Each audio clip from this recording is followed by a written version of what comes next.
Hey, my name is Milan. I'm the CEO of Serge and Zoe, the LGBTQ dating apps. And if you are interested in how to build a successful mobile gaming application, today I have a special guest, Martin, who just did such a thing.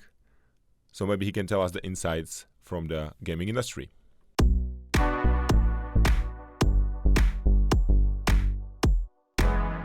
Okay.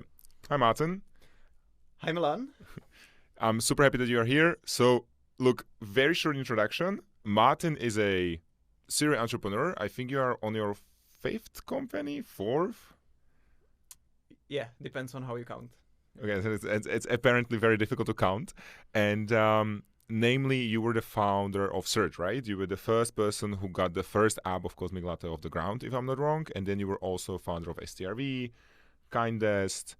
And right now we are working on a new project, right? Right now, I am. I think the most fitting title for me right now would be aspiring mobile game developer. Okay, fair enough.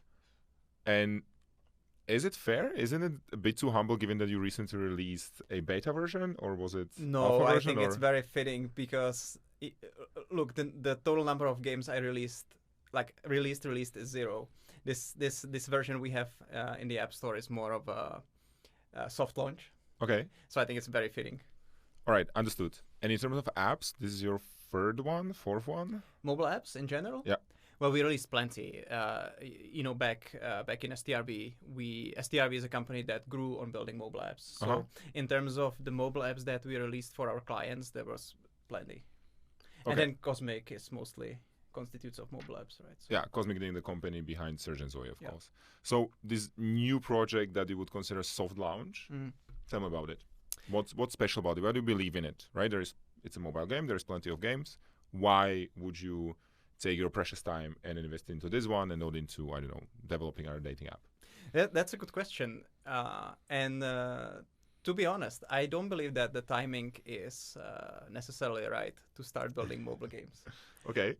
This is more of a passion or something that I've been intrigued about for years because, the years we've been building mobile apps, mobile games are somewhat related subject to it.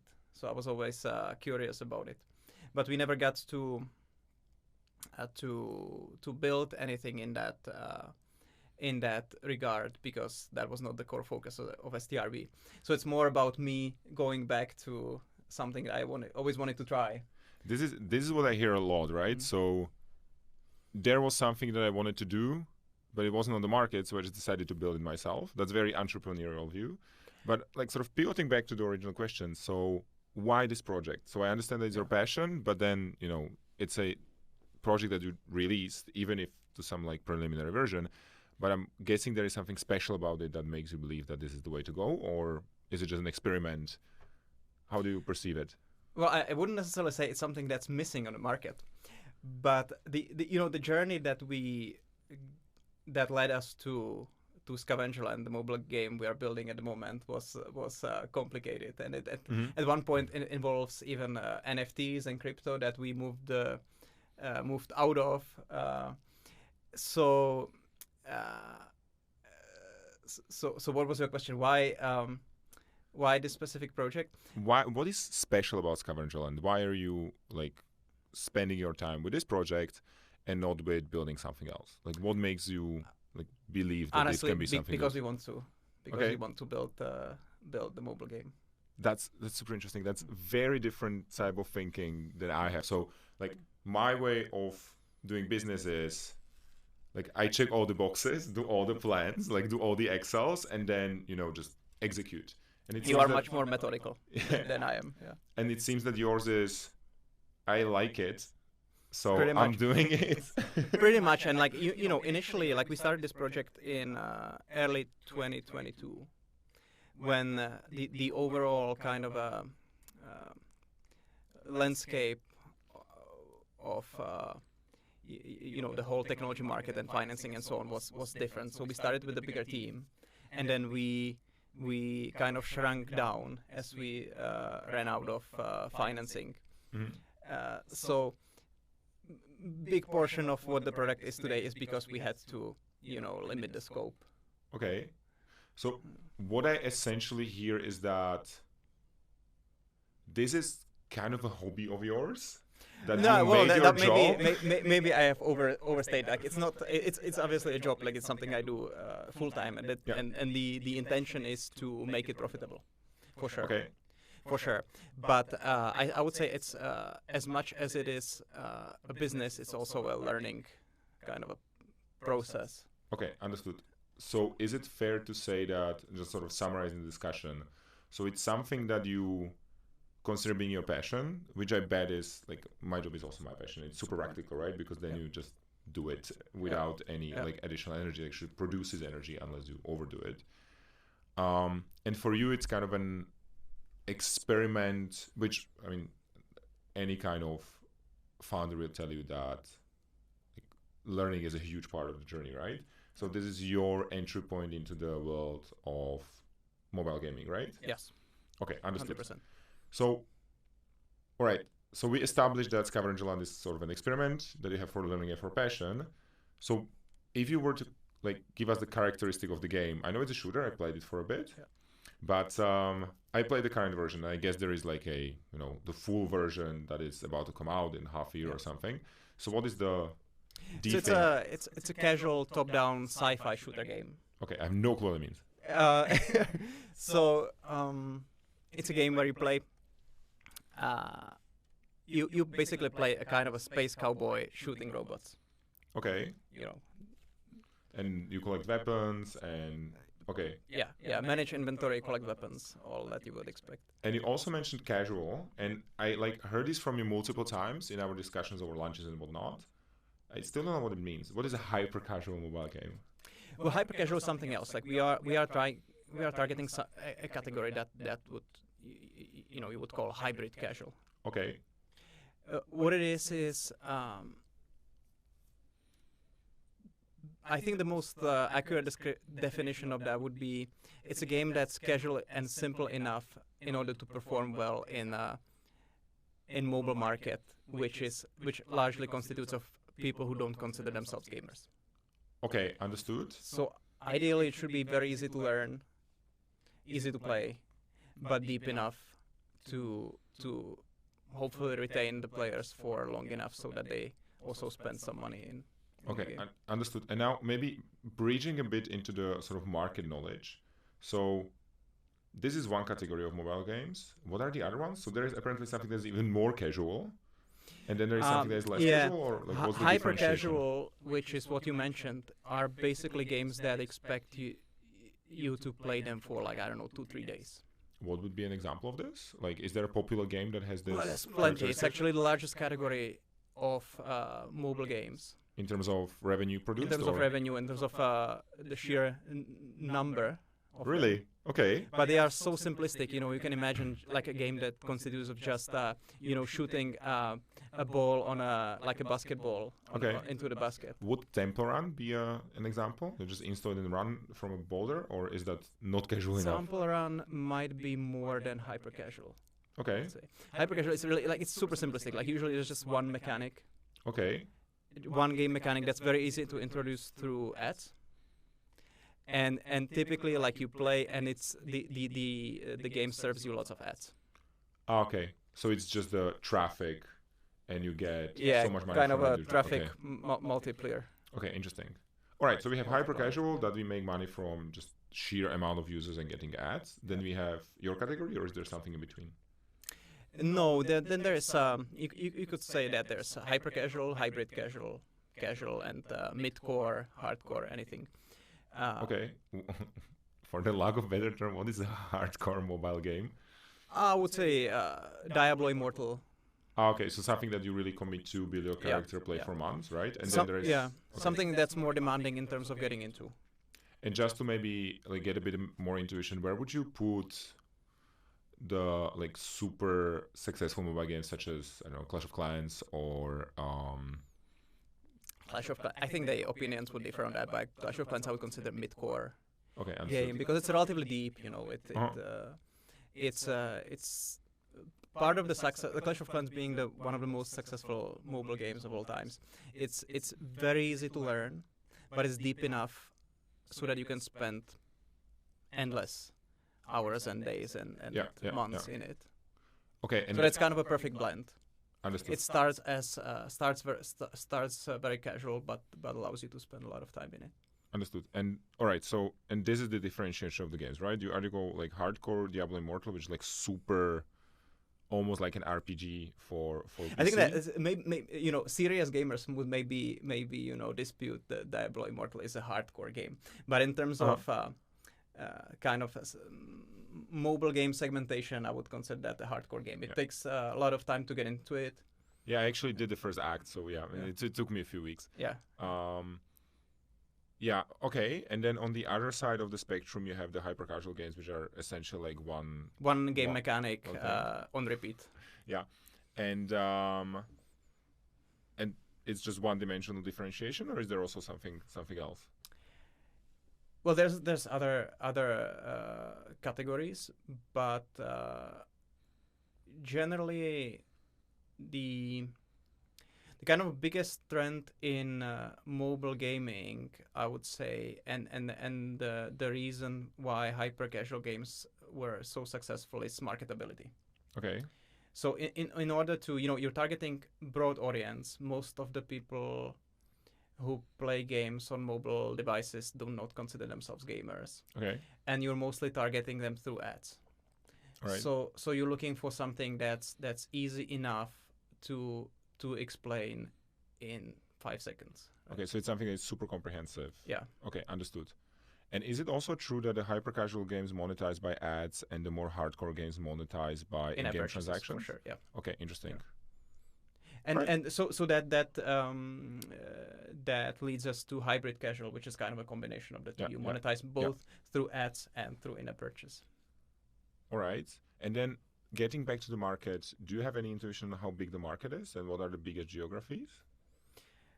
Well, the geo that we target, so like country-wise, it's US. Okay. Probably because of the earning potential and because of the size earning of potential, for sure. So for us, any other country is like maybe later down the road if we are very if everything goes really well. Is it like a common strategy for like that you are rolling out on US market and then scaling, or? Pretty much like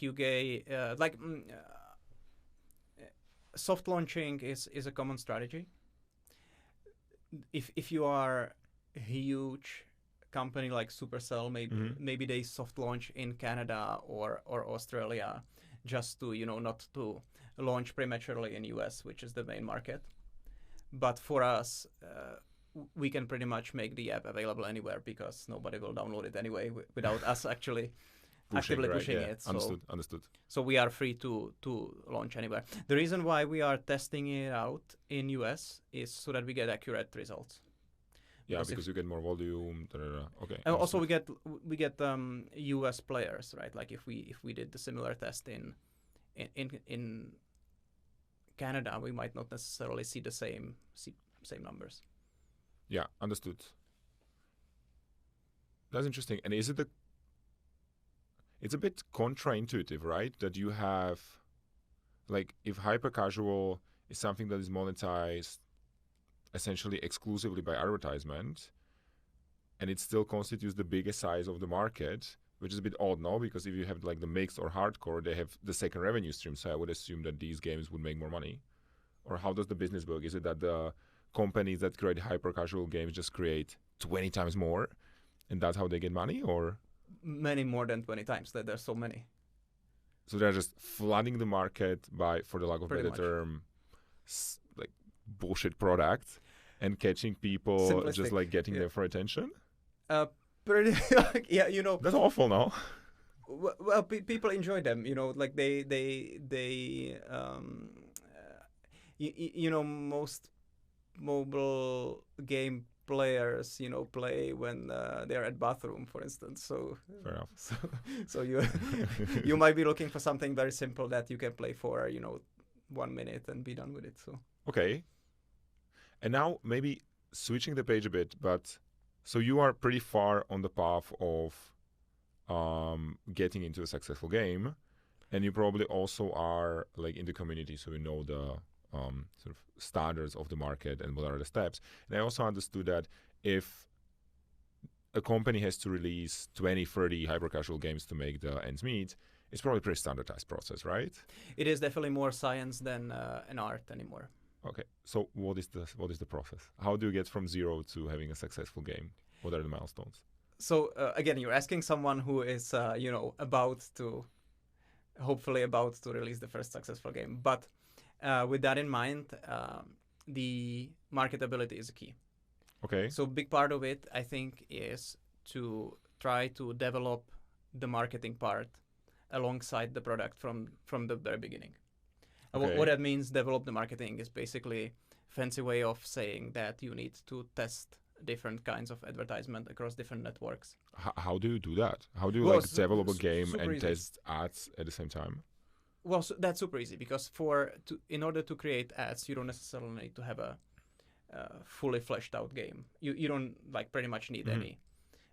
You can somewhat prototype those ads without even having a functional prototype of the game, and then you can just easily run ads on either on social networks, especially Meta, or SDK networks as well.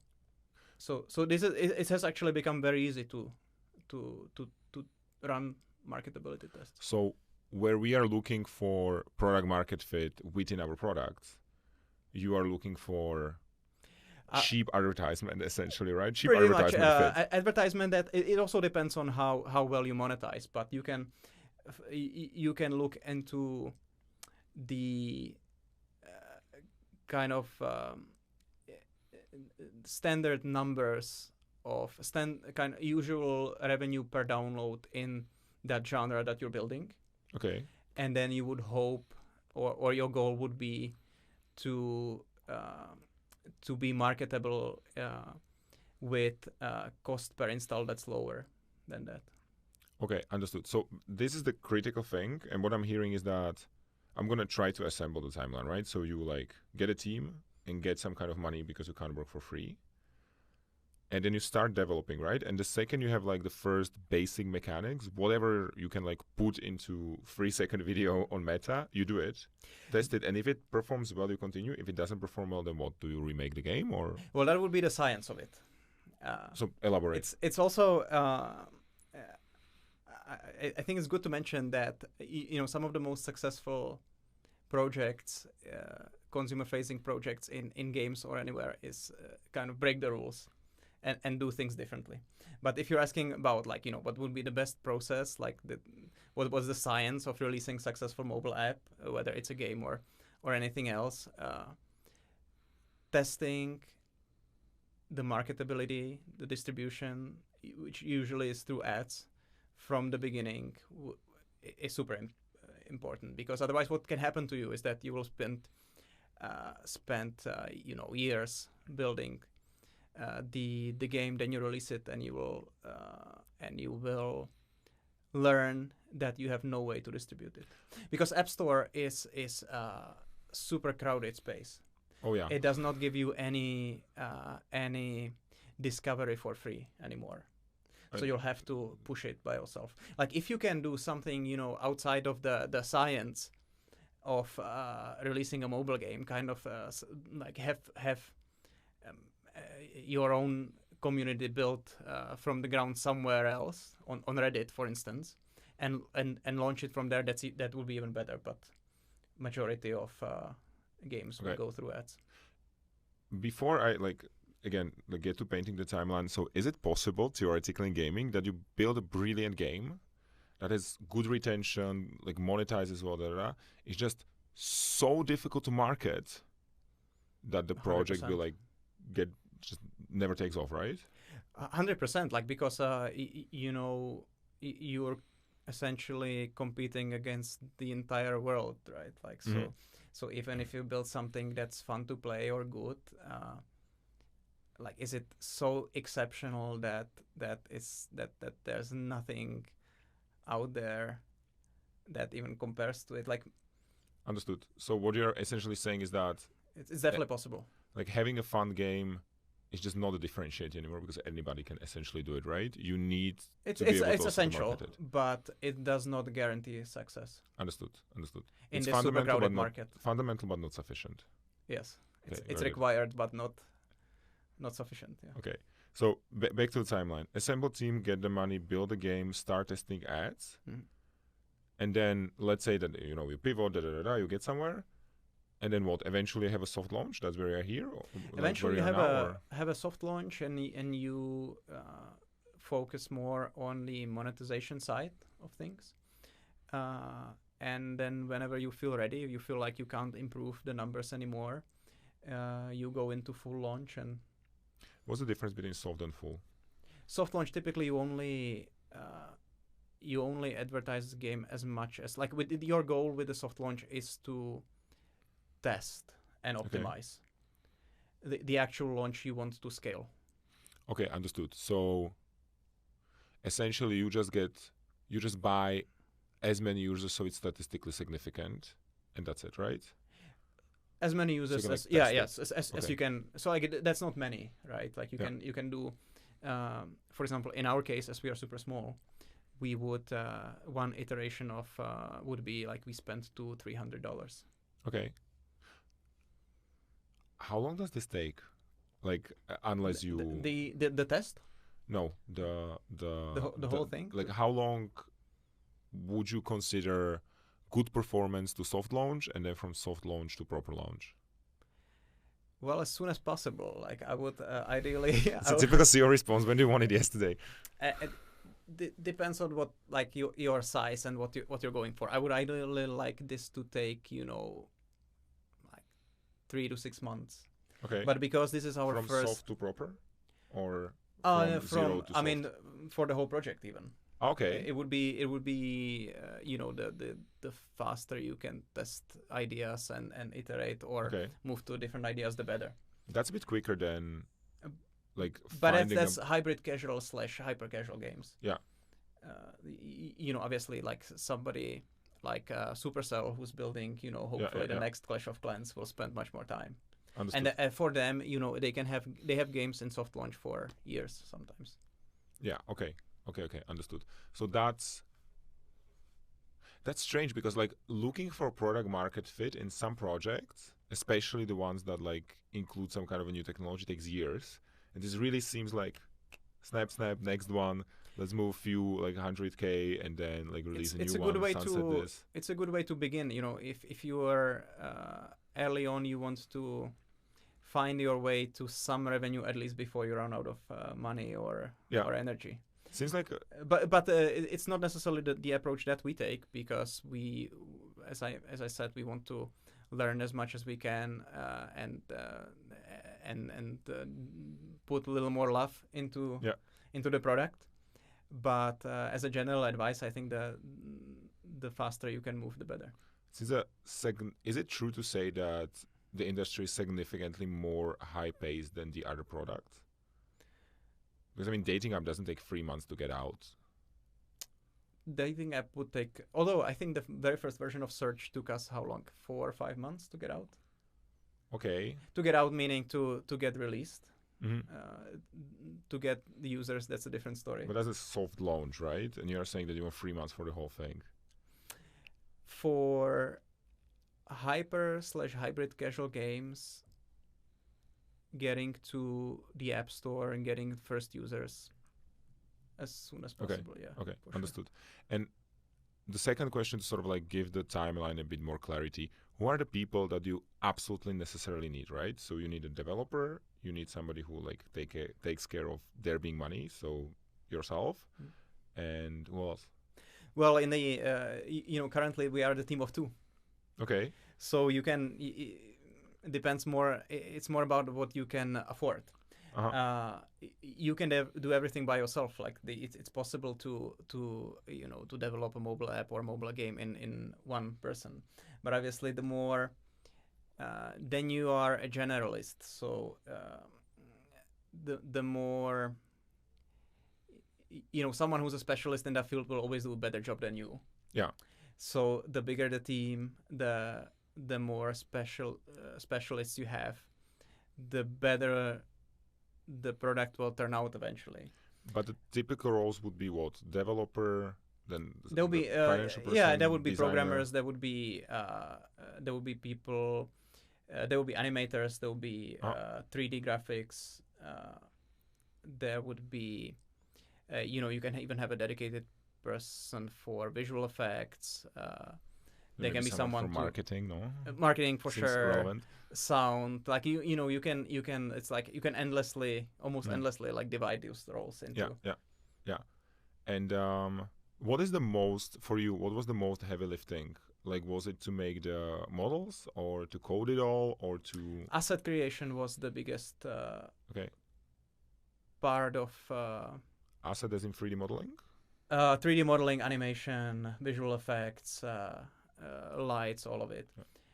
But that was because that's where most of the learning was for us as a team. Because we would have to learn not just how to acquire those assets, but how to really bundle them together in a way that makes the whole thing look good at the end. Mm-hmm. Understood. So that was the biggest part, and if that's something that we would like to not be the biggest part of the project anymore in future. Yeah, so when you release your second and third game, you would anticipate this to be significantly smaller. I would try to spend less time on asset production and more time focusing on making a fun gameplay. Understood. So it seems like the main lesson that you are pushing through is like test as soon as possible, and don't just test the game. Yeah. Test whether you can get users with the idea that 100%. Okay, that's interesting. That's very helpful. Okay, look, that's all that I wanted from you. Thanks a lot. Thank you for having me. Yeah, it's a pleasure, and maybe we can check in, I don't know, with your timeline in a few weeks, and you have the Hound launch. Totally. And we'll have some numbers. And for the rest, subscribe and let us know what you would like to know next.